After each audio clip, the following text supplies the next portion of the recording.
শুভ সন্ধ্যা বন্ধুরা, আজ হলো 23 জুলাই, 6 শ্রাবণ, বৃহস্পতিবার। আজকের সন্ধ্যার বিশেষ বিশেষ খবরগুলি হলো: এবার গোটা দেশ জুড়ে পড়ুয়াদের আন্দোলনের ডাক সিজেপির।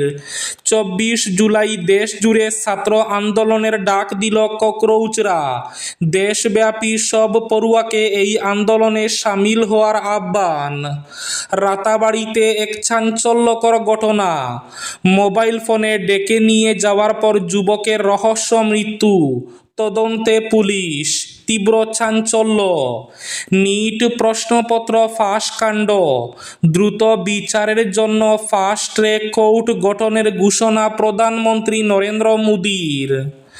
ধর্মেন্দ্র প্রধানের ইস্তফা ছাড়া আলোচনা নয়, কেন্দ্রের প্রস্তাব ফেরালো অনর বিরোধীরা।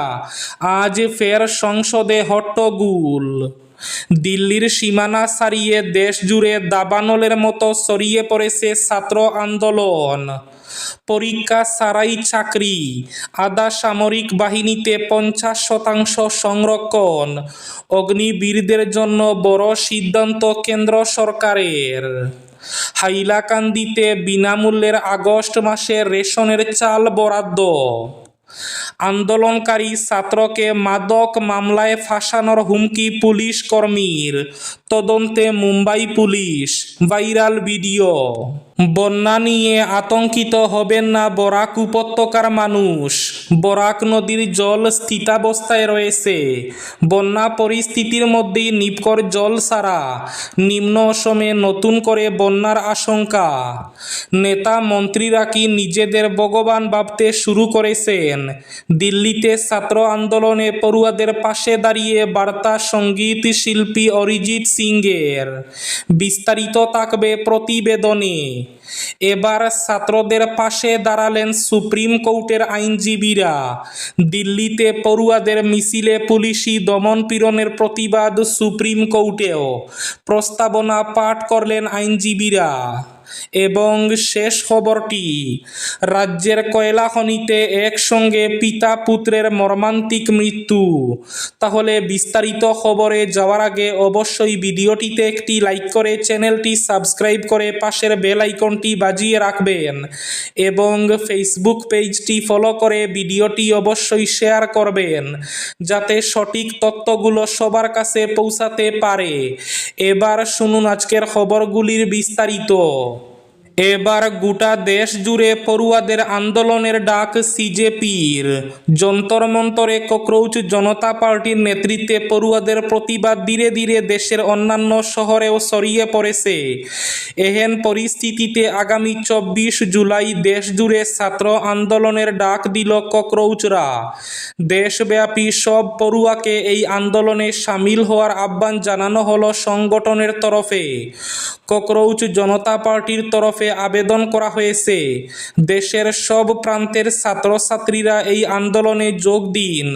প্রশ্নপত্র ফাঁসের ঘটনা এবং শিক্ষার্থীদের বিভিন্ন সমস্যা এবং দাবি পূরণের জন্য এই বিক্ষোভ অনুষ্ঠিত হচ্ছে। বিক্ষোভকারী ছাত্রছাত্রীরা কেন্দ্রীয় শিক্ষামন্ত্রী ধর্মেন্দ্র প্রধানের পদত্যাগের দাবি ক্রমাগত করে চলেছে। ধর্মেন্দ্রর ইস্তফা ছাড়া আলোচনা নয়, কেন্দ্রের প্রস্তাব ফেরালো অনর বিরোধীরা। আজ ফের সংসদে হট্টগোল। দিল্লির সীমানা ছাড়িয়ে দেশ জুড়ে দাবানলের মতো ছড়িয়ে পড়েছে ছাত্র আন্দোলন। আজ প্রশ্ন ফাঁস ইস্যুতে আলোচনা নিয়ে কেন্দ্র যখন ইতিবাচক মনোভাব দেখাচ্ছে, তখন বিরোধীরা নিজেদের আগের অবস্থানেই অনড়, যার জেরে বৃহস্পতিবার ফের হট্টগোল সংসদে। সংসদের বাইরে সম্মুখ সমরে চলে এলেন শাসক ও বিরোধী শিবিরের সাংসদরা।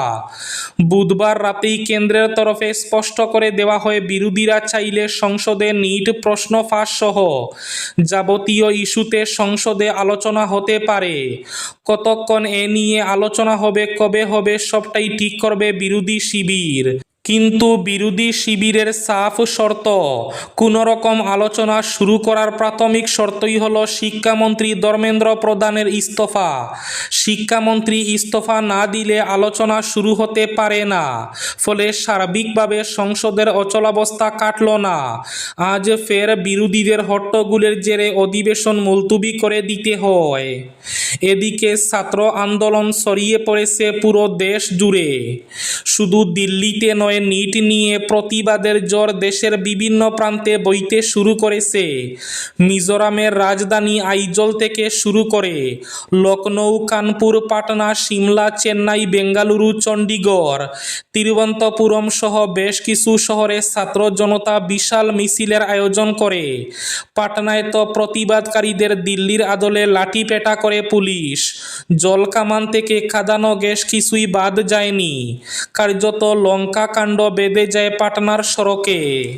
রাতাবাড়িতে মোবাইল ফোনে ডেকে নিয়ে এক যুবককে খুন, তীব্র চাঞ্চল্য, তদন্তে পুলিশ। 29 বছরের যুবককে ঘিরে রহস্যে উত্তাল রাতাবাড়ি।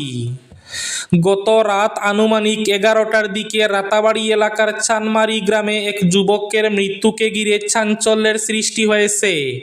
স্থানীয় সূত্রে জানা গেছে, পূর্ব শত্রুতার জেরে এই হত্যাকাণ্ড সংঘটিত হয়েছে। নিহত যুবকের নাম সাজিব উদ্দিন, চানমারি গ্রামের মহব্বত আলীর ছেলে। ঘটনার খবর পেয়ে রাতেই পুলিশ ঘটনাস্থলে পৌঁছে তদন্ত শুরু করে এবং ঘটনাস্থল থেকে বিভিন্ন আলামত সহ মৃতদেহ উদ্ধার করেছে। এলাকায় এ ঘটনা নিয়ে উত্তেজনা বিরাজ করছে। এদিকে এ ঘটনা নিয়ে 3 জনের বিরুদ্ধে থানায় লিখিত অভিযোগ দায়ের করা হয়েছে। আন্দোলনকারী ছাত্রকে মাদক মামলায় ফাঁসানোর হুমকি পুলিশ কর্মীর, তদন্তে মুম্বাই পুলিশ। মহারাষ্ট্র কংগ্রেসের সোশ্যাল মিডিয়ায় শেয়ার করে একটি ভাইরাল ভিডিওকে কেন্দ্র করে নতুন বিতর্কের সৃষ্টি হয়েছে। ভিডিওতে অভিযোগ করা হয়েছে, ছাত্রদের বিক্ষোভ চলাকালীন মুম্বাই পুলিশের এক গাড়ি চালক আটক এক আন্দোলনকারীকে ছাত্রকে হুমকি দেন। ভিডিওতে শোনা যায় বলে দাবি করা হয়েছে, ওই চালক ছাত্রকে বলেন যদি সে আন্দোলন চালিয়ে যায় তবে তার কাছে পাউডার মাদক রেখে তাকে জেলে পাঠিয়ে দেওয়া হবে। ঘটনাটি সামনে আসার পর মুম্বাই পুলিশ ভাইরাল ভিডিওটির সত্যতা এবং ঘটনার সম্পূর্ণ পরিস্থিতি খতিয়ে দেখতে তদন্ত শুরু করেছে। আতঙ্কিত হবেন না, বর্তমানে বরাক নদীর জল স্থিতাবস্থায়। আজ সকাল পর্যন্ত অন্নপূর্ণা ঘাটে নদীর জলস্তর 19.14 সেন্টিমিটার, যা বর্তমানে স্থিতিশীল রয়েছে। রাত 1টা থেকে সকাল 6টা পর্যন্ত জলস্তর প্রায় 19.20 সেন্টিমিটারে স্থির ছিল। এরপর সকাল 6টা থেকে ধীরে ধীরে জলস্তর কমতে শুরু করে। বর্তমান পরিস্থিতি স্থিতিশীল এবং সামান্য উন্নতির ইঙ্গিত মিললেও জেলা প্রশাসনের বন্যা সংক্রান্ত সতর্কতা এখনও বহাল রয়েছে। এদিকে বন্যা পরিস্থিতির মধ্যেই নিপকর জল ছাড়া নিম্ন অসমে নতুন করে বন্যার আশঙ্কা। রাজ্যে চলমান বন্যা পরিস্থিতির মধ্যেই নেপকো দিয়াং জলবিদ্যুৎ প্রকল্পের 3টি গেট খুলে জল ছাড়া হয়েছে। এর জেরে গোলাঘাট সহ নিম্ন অসমের বিস্তীর্ণ এলাকায় নদ নদীর জলস্তর আরও বাড়তে পারে বলে আশঙ্কা তৈরি হয়েছে। পরিস্থিতি মোকাবিলায় প্রশাসন নদী তীরবর্তী এলাকার বাসিন্দাদের সতর্ক থাকার আহ্বান জানিয়েছে। পরীক্ষা ছাড়াই চাকরি, আধা সামরিক বাহিনীতে 50% সংরক্ষণ। অগ্নিবীরদের জন্য বড় সিদ্ধান্ত কেন্দ্র সরকারের। অগ্নিবীরদের নিয়ে বড় সিদ্ধান্ত নিল কেন্দ্রীয় সরকার। 4 বছরের চাকরির মেয়াদ শেষের পর কোনো পরীক্ষা ছাড়াই এবার থেকে তারা আধা সামরিক বাহিনীতে যোগ দিতে পারবেন। আধা সামরিক বাহিনীতে কনস্টেবল এবং রাইফেলম্যান পদের মধ্যে 50% আসন সংরক্ষিত থাকবে। পাশাপাশি কোনো লিখিত পরীক্ষা দিতে হবে না অগ্নিবীরদের। শারীরিক সক্ষমতার মানদণ্ড অপেক্ষাকৃত শিথিল রাখা হবে।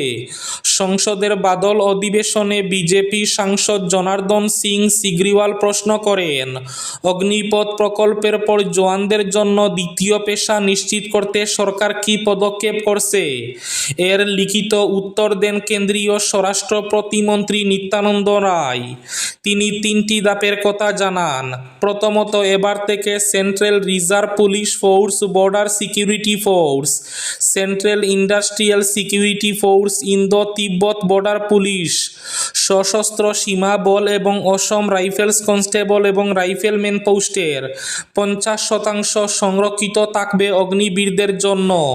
এবার ছাত্রদের পাশে সুপ্রিম কোর্টের আইনজীবীরা। দিল্লিতে পড়ুয়াদের মিছিলে পুলিশি দমন পীড়নের প্রতিবাদ সুপ্রিম কোর্টেও।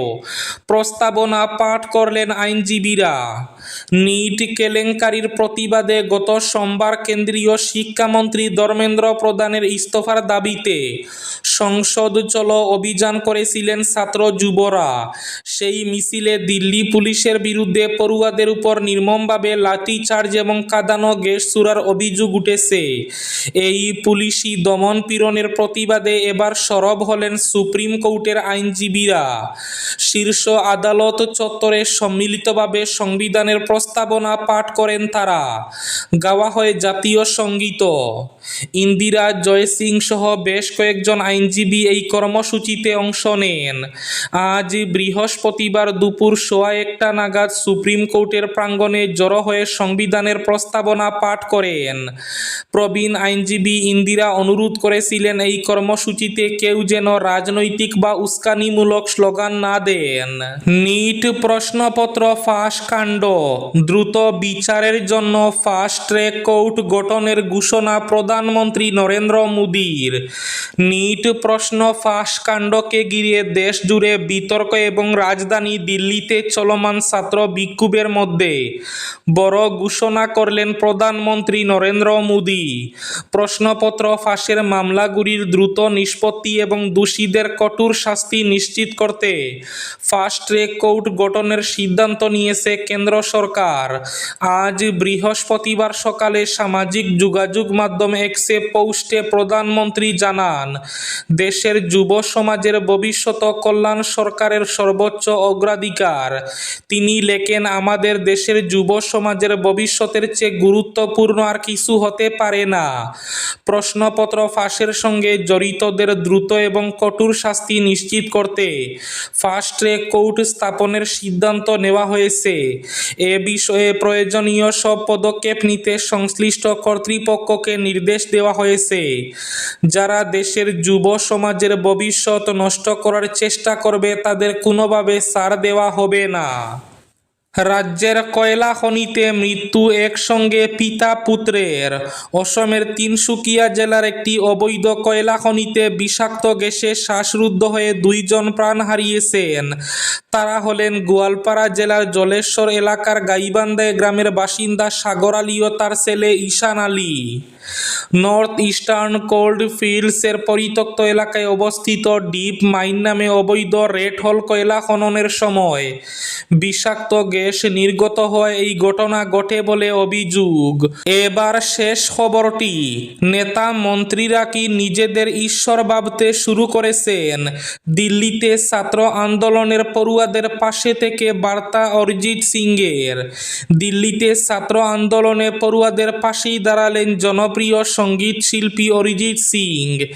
এ নিয়ে দেশ জুড়ে যখন বিতর্ক তুঙ্গে তখন নিজের অবস্থান স্পষ্ট করলেন তিনি। সংসদ অভিযানের পর সোশ্যাল মিডিয়া প্ল্যাটফর্ম এক্সে একটি পোস্ট করে তিনি ছাত্রছাত্রীদের উপর পুলিশি লাঠিচার্জ এবং কাঁদানো গ্যাস ব্যবহারের তীব্র সমালোচনা করেন। তার এই পোস্ট মুহূর্তের মধ্যে ভাইরাল হয়ে যায়। কেউ তার সাহসী অবস্থানকে সাধুবাদ জানিয়েছেন, আবার কেউ প্রকাশ্যে বিরোধিতাও করছেন। অরিজিতের পোস্টে ছিল ক্ষোভের স্পষ্ট বহিঃপ্রকাশ। তিনি লেখেন, পড়ুয়াদের মারধর করা হচ্ছে, দিল্লি পুলিশ আপনাদের কি একবারও লজ্জা করছে না? নেতা মন্ত্রীরা কি করছেন? নিজেদের কি ঈশ্বর ভাবতে শুরু করেছেন? সব কিছুর হিসাব একদিন হবে। একই সঙ্গে তিনি মনে করিয়ে দেন, পরিবর্তনই একমাত্র ধ্রুবক। এই ছিল আজকের সন্ধ্যার বিশেষ বিশেষ খবরগুলি। ভিডিওটি অবশ্যই লাইক করে শেয়ার করে দেবেন।